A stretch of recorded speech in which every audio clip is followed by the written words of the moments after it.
They tell you that healing will make you softer, kinder, more at peace, and you believe them because that sounds beautiful.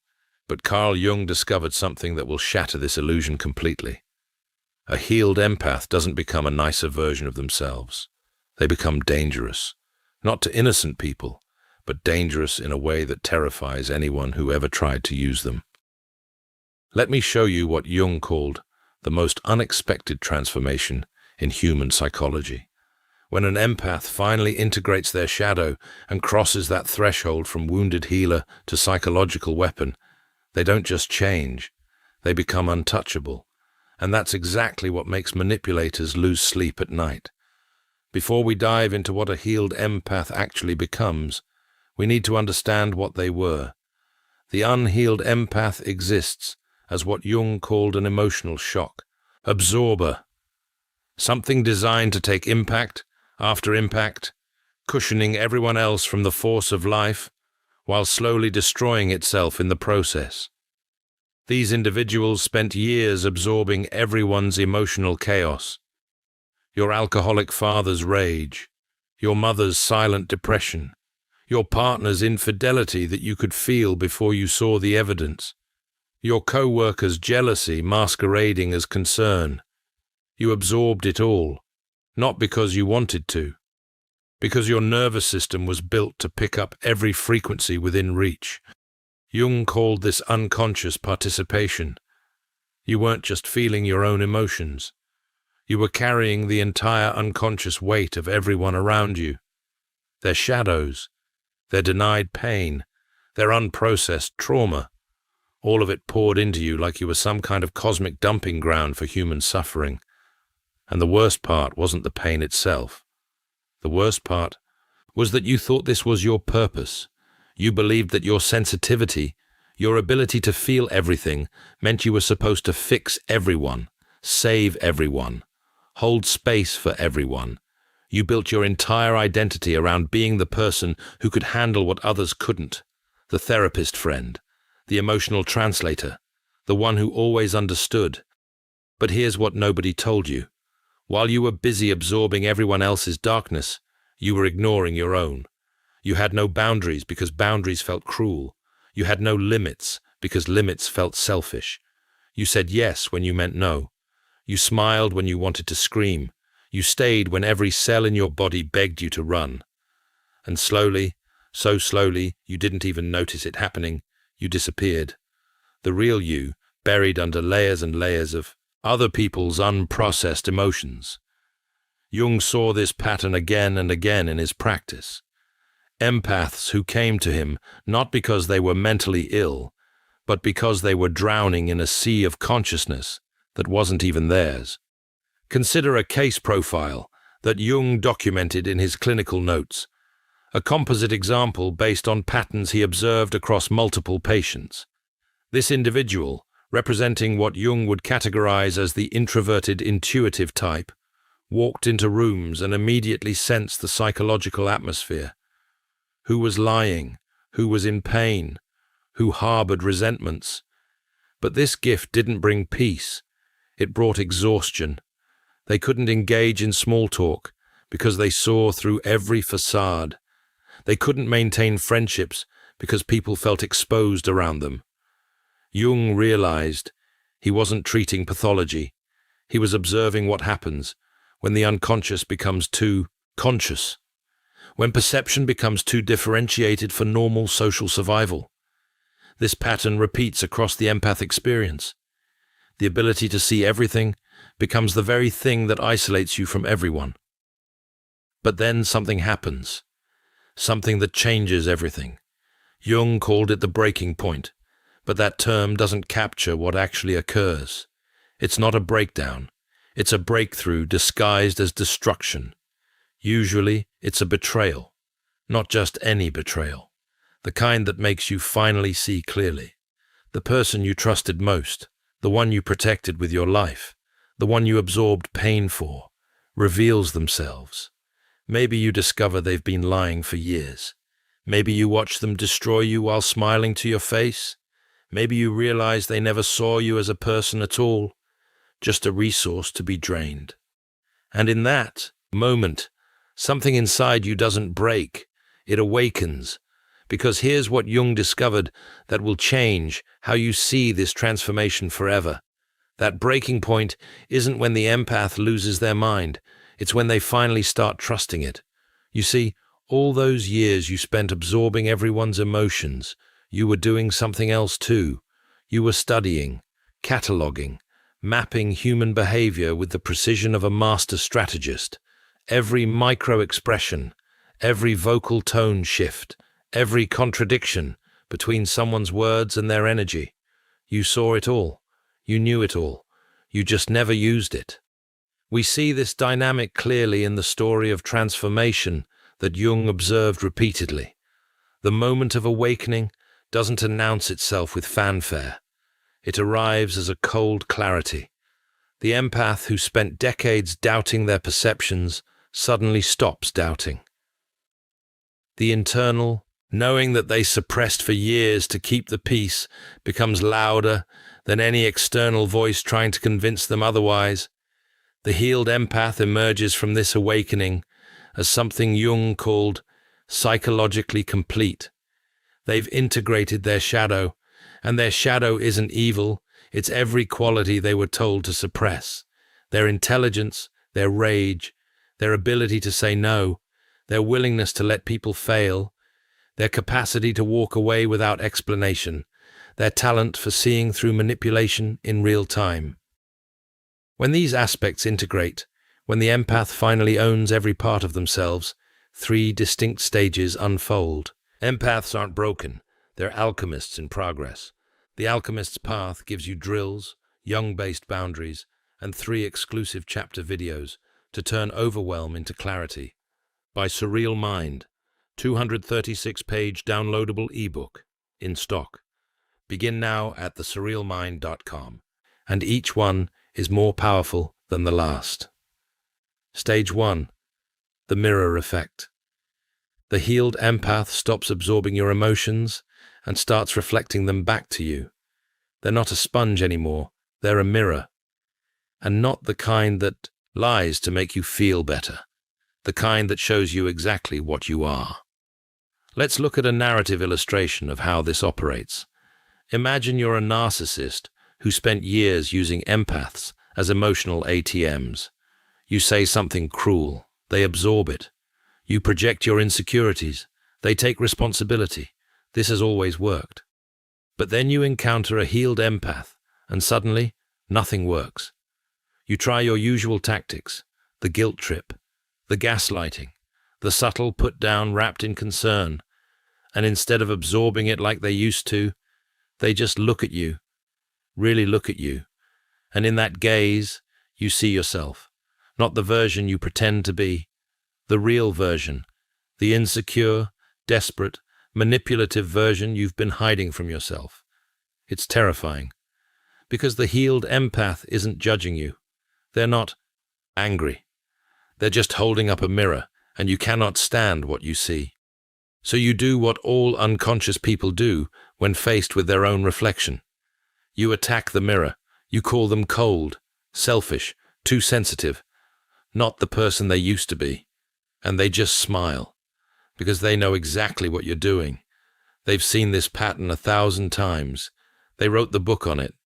The mirror effect destroys manipulators because it removes their greatest weapon, your willingness to doubt your own perception. The healed empath trusts what they see completely, and that unshakable knowing is kryptonite to anyone trying to distort reality. Jung documented this phenomenon across his clinical observations. When empaths stopped second-guessing their intuition, they became immune to the very tactics that had controlled them for years. The gaslighters. Power evaporates when their target no longer questions their own reality. The guilt manipulator fails when their victim no longer feels obligated to carry shame that isn't theirs. Stage 2. Selective empathy. This is the stage that confuses people the most, because they expect the healed empath to either stay open to everyone or close off completely. But that's not what happens. What happens is they become the gatekeeper. The unhealed empath was an open door. Anyone could walk through, any emotion, any demand, any crisis. The door was always open because closing it felt wrong. But the healed empath transforms that door into something else entirely. A threshold with a guardian, and that guardian is ruthless with one thing: their energy. This is where selective empathy emerges. The healed empath is still capable of profound compassion, still capable of deep feeling, still capable of holding space for pain. But now they choose. They choose who deserves access to their gifts. They choose which battles are worth their energy. They choose when to engage and when to walk away. And they make these choices without guilt, without explanation, without the need to justify themselves to anyone. To people who earn their trust, who show up with integrity, who respect boundaries, the healed empath is an oasis, safe, nurturing, deeply present. But to manipulators, energy vampires, and people who refuse to do their own inner work, the healed empath becomes a fortress, impenetrable, unmoved by tears that aren't genuine, unbothered by rage that's meant to control, unimpressed by sob stories designed to extract sympathy. This shift from nice to kind is crucial. Nice is about avoiding conflict, maintaining appearances, making others comfortable at your own expense. Kind is about doing what's actually helpful, even when it's uncomfortable. The healed empath stops being nice, but they become profoundly kind. Kind enough to let people face the consequences of their choices. Kind enough to refuse to enable dysfunction. Kind enough to say no without apology. And here's what makes this stage so powerful. The healed empath's selectivity isn't based on judgment. It's based on something far more sophisticated: pattern recognition. They've seen how certain personality types operate. They know the trajectory of relationships built on manipulation. They can predict outcomes because they've witnessed the same patterns unfold dozens of times before. The healed empath doesn't need 3 months to figure out if someone is genuine. They know within 3 conversations, not through mysticism, through data, through the unconscious database they've been building their entire life. Which brings us to stage 3, strategic omniscience. This is the stage that would terrify you if you understood what it really means, because the healed empath has a superpower that most people never develop. They became a human lie detector, not through some mystical gift, through survival. Think about what happens when you spend years in survival mode, when your emotional and physical safety depends on reading the room correctly, when missing a subtle shift in someone's tone could mean the difference between peace and chaos, when you had to become an expert in human behavior just to navigate your own home. Your brain doesn't just develop empathy, it develops a database. Jung observed this in his clinical practice again and again. His empath patients could predict behavioral outcomes with startling accuracy, not because they were fortune tellers, because they had spent decades unconsciously running pattern recognition software that would make artificial intelligence jealous. Every interaction was data. Every conversation was information. Every relationship was a case study in human nature. The unhealed empath collected all this data, but felt guilty about using it. They second-guessed their instincts, told themselves they were being judgmental when their gut screamed danger, overrode their internal warning systems because doing so seemed kinder, more understanding, more spiritual. But the healed empath trusts that database completely. When every cell in their body says this person is lying, they don't need evidence. They don't need proof. They already know, and they act accordingly. Every micro-expression that preceded an outburst, every vocal pattern that signaled deception, every behavioral sequence that ended in betrayal. You logged it all. And now, after integration, after the awakening, you have conscious access to that database. You see the game before it starts. Someone sits across from you with a smile, and within 30 seconds, you know they're lying about where they were last night. You know they're about to ask for money they won't pay back. You know they're setting up a manipulation 3 moves ahead.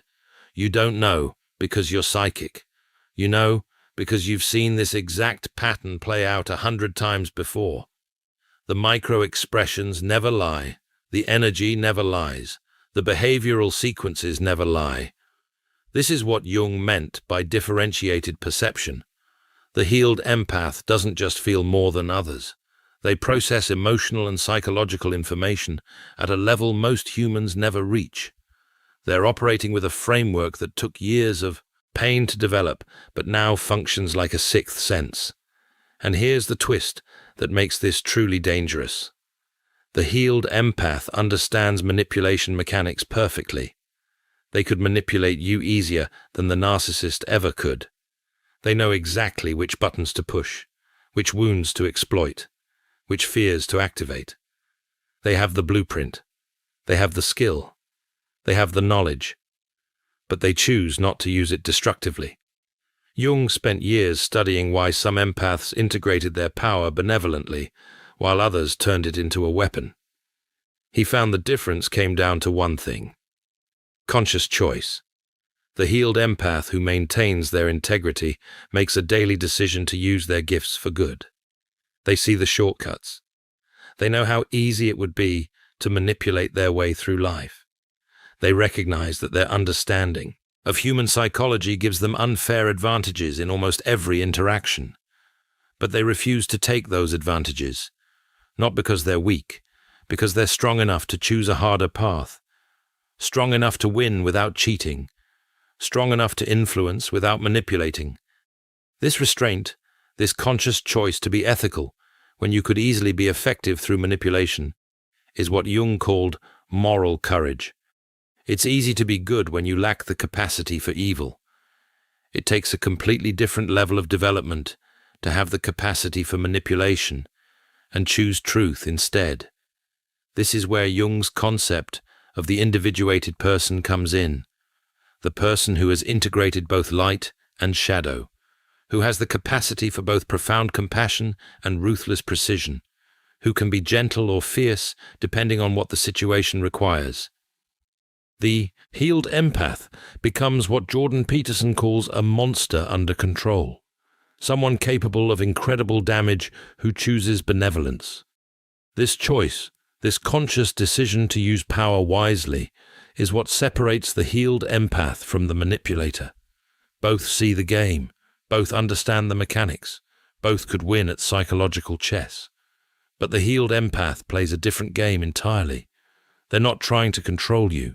They're trying to protect their own peace, and that makes them infinitely more powerful than anyone trying to dominate. Because when you're not attached to controlling outcomes, when you're not invested in changing people who don't want to change, when you're completely comfortable walking away from anything that disturbs your peace, you become immune.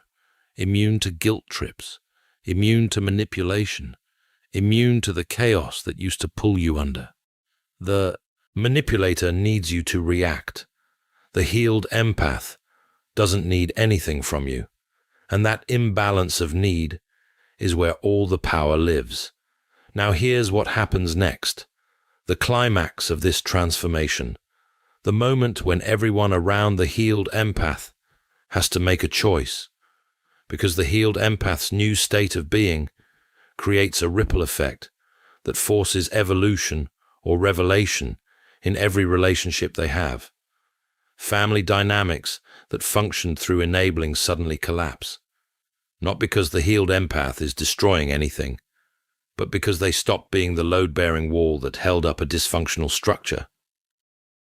When you remove the person who always absorbed the tension, who always smoothed things over, who always sacrificed themselves to maintain fake peace, the whole system has to reorganize. And that reorganization is brutal for people who benefited from the dysfunction. Your alcoholic father can no longer drink himself into oblivion while you clean up the emotional wreckage. Your codependent mother can no longer use you as her therapist while refusing to get actual help. Your narcissistic ex can no longer control you through guilt about the past. Your energy vampire friend can no longer dump their perpetual crisis in your lap, expecting you to fix it. The empath who used to enable all of this is gone, and in their place stands someone who loves themselves more than they love keeping the peace. Some people step up. They look at the healed empath's transformation and feel inspired. They start doing their own inner work. They respect the new boundaries. They appreciate the authenticity.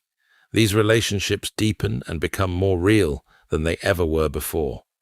But others reveal their true nature. They escalate. They rage. They play victim. They recruit others to make the healed empath the problem. Because if the healed empath is the problem, they don't have to change. And this is where the healed empath's real power shows. They don't defend. They don't explain. They don't try to convince anyone of their worth. They just observe. They watch people reveal themselves through their reactions, and they make decisions accordingly. Not with anger, not with bitterness, with clarity. This is Jung's concept of conscious participation in action. The healed empath engages with reality as it is, not as they wish it were. They see people clearly, they accept people as they are, and they choose relationships based on that clear seeing. No more potential, no more hoping people will change, no more sacrificing for connections that drain rather than nourish. The healed empath becomes capable of profound love because they're no longer afraid of profound loss. They can let go of anyone who doesn't align with their truth, and that freedom makes them magnetic to healthy people and repulsive to toxic ones. Jung wrote extensively about this phenomenon. He called it psychological alchemy, the transformation of the wounded healer into the wise one, the person who descended into darkness, integrated what they found, and emerged with gifts that can help others heal through modeling what integration looks like. Because here's the final truth that Jung discovered. The healed empath's greatest gift isn't their ability to absorb pain. It's their living proof that integration is possible, that you can feel everything and still have boundaries, that you can see the worst in humanity and still choose compassion, that you can be powerful and peaceful at the same time. Your sensitivity was never a weakness. It was a weapon waiting to be forged. Every moment of pain, every betrayal, you were gathering data, building skills, developing the capabilities you needed to become psychologically untouchable. The goal was never to become less sensitive. It was to become consciously sensitive, to strategically take that empathic ability and combine it with wisdom and self-trust, to transform from an emotional shock absorber into a strategic force. This is what Jung called individuation, the transformative process of becoming whole, not perfect, not invulnerable, but complete. Someone who owns every part of themselves, the light and the shadow, the softness and the steel, the compassion and the capacity to cut ties without hesitation. You are not too much for this world. You're exactly what consciousness evolution requires. A person who can hold space for darkness without being consumed, who can love deeply without losing themselves, who can see through illusions while maintaining hope. The unhealed empath asks, "Why is this happening to me?" The healed empath knows. It happened to forge you into something extraordinary, someone who cannot be manipulated, cannot be guilt-tripped, cannot be pulled back into dysfunction. You were never meant to save everyone. You were meant to save yourself, and in doing so, become a template for integrated empathy, not martyrdom, not self-sacrifice, but conscious choice, strategic compassion, empathy with discernment. This is the transformation Jung documented, but most people misunderstand. They think healing means going back to who you were before the pain, but you can't go back. That version of you was unconscious. The healed version is far more powerful. You're conscious, awake, integrated, and that wholeness makes you dangerous, not to good people, but to anyone who mistakes your kindness for weakness, to anyone who thinks your empathy means you're easy to control, to anyone who believes they can use you. Those people are in for a rude awakening, because the healed empath doesn't argue, doesn't defend, doesn't prove. They just smile, see through the game, and make a choice. And that choice is usually to walk away so quietly you barely hear the door close. No drama, no explanation, just gone. This is what a healed empath actually becomes. Not nicer, not softer, not more accommodating. They become sovereign, self-possessed, unmovable in their knowing, unshakable in their boundaries, untouchable to anyone playing unconscious games. They become love with a backbone, compassion with discernment, empathy with self-respect. And that combination is one of the most powerful forces in human psychology. The healed empath understands something that took years to learn, that protecting your peace isn't selfish, it's sacred, that walking away from toxicity isn't giving up, it's leveling up, that choosing yourself isn't cruel, it's necessary. And when you finally make that choice, when you decide that your well-being matters more than other people's comfort, something shifts. The people who drained you start avoiding you. The situations that depleted you stop appearing. The drama that used to follow you everywhere suddenly can't find you anymore. Not because you're hiding, because you've changed frequencies. You're operating on a level where unconscious behavior can't reach you, where manipulation bounces off like water off stone, where guilt trips land in empty space because you're no longer standing where they used to hit. This is the true power of the healed empath. Not the ability to feel everything, but the wisdom to choose what deserves to be felt. Not the capacity to help everyone, but the discernment to invest in people doing their work. Not the gift of endless patience, but the strength to walk away when patience becomes enabling. If you recognize yourself in this journey, comment below, "I am awake." Let those words be your declaration, your acknowledgement that you've crossed the threshold from wounded to powerful, from unconscious to integrated, from victim to sovereign. Subscribe for more insights into Jung's psychology and the transformation of consciousness. Because this channel exists for people like you, people who feel everything, who see everything, who are becoming everything they were meant to be. Your breaking point was your breakthrough. Your sensitivity is your superpower. Your empathy is your weapon. And now that you know how to wield it consciously, you're unstoppable. In The Alchemist's Path, perception training for empaths, you'll turn overwhelm into wisdom with practical drills, Jung-inspired boundaries, and step-by-step perception training. This guide includes 3 exclusive chapter videos to deepen each lesson.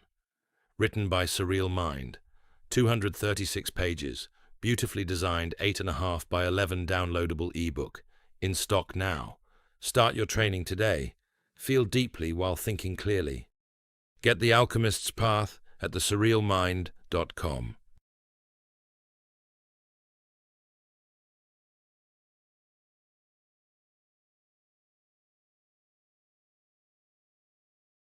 They tell you that healing will make you softer, kinder, more at peace, and you believe them because that sounds beautiful. But Carl Jung discovered something that will shatter this illusion completely. A healed empath doesn't become a nicer version of themselves. They become dangerous, not to innocent people, but dangerous in a way that terrifies anyone who ever tried to use them. Let me show you what Jung called the most unexpected transformation in human psychology.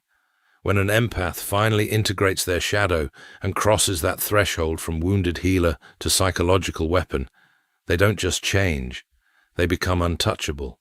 And that's exactly what makes manipulators lose sleep at night.